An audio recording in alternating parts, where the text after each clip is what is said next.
La CDG tient à ce que son intervention sur les stations touristiques soit la plus structurante possible.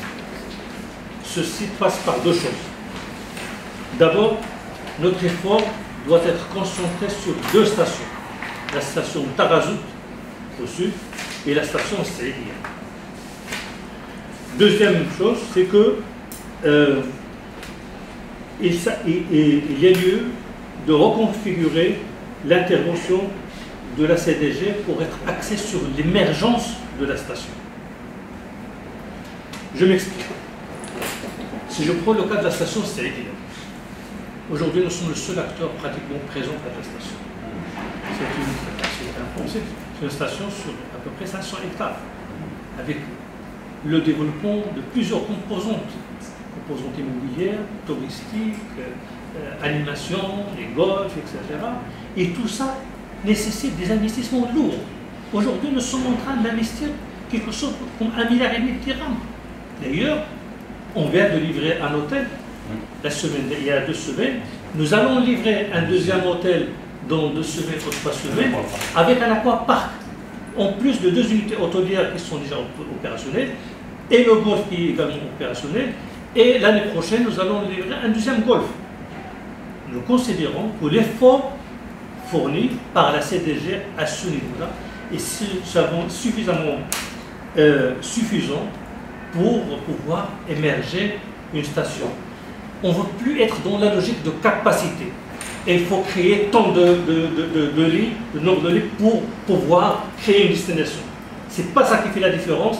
Ce qui fait la différence, c'est la qualité de l'animation, c'est l'accompagnement de cette station par les pouvoirs publics et par tous les acteurs concernés pour améliorer la desserte aérienne, pour améliorer la promotion interne de la station, mais également en arrière-pays, pour créer de l'animation. C'est ça en fait le touriste quand il vient, c'est pas pour rester dans la chambre, là, mais c'est pour découvrir le pays. Donc il faut une vision globale et il faut que il faut focaliser davantage sur la qualité de prestation prodiguée aux touristes plutôt de focaliser sur le nombre de lits ou le nombre de la capacité. Alors, en ce qui concerne notre activité hôtellerie, je dirais qu'il y a 2 actions que nous comptons engager. D'abord, nous voulons recentrer notre activité sur les portefeuilles hôteliers stratégiques, en privilégiant les actifs à fort potentiel. Et par conséquent, nous voulons sortir progressivement des actifs qui ne représentent pas, qui ne sont pas stratégiques et ne représentent pas beaucoup d'intérêt.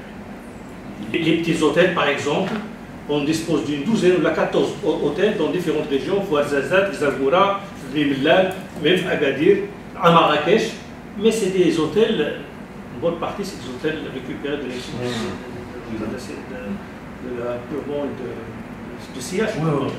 Et donc ces hôtels aujourd'hui, ils n'offrent pas de rentabilité. On veut les céder. S'il y a un repreneur, nous voulons nous concentrer sur ce qui est important.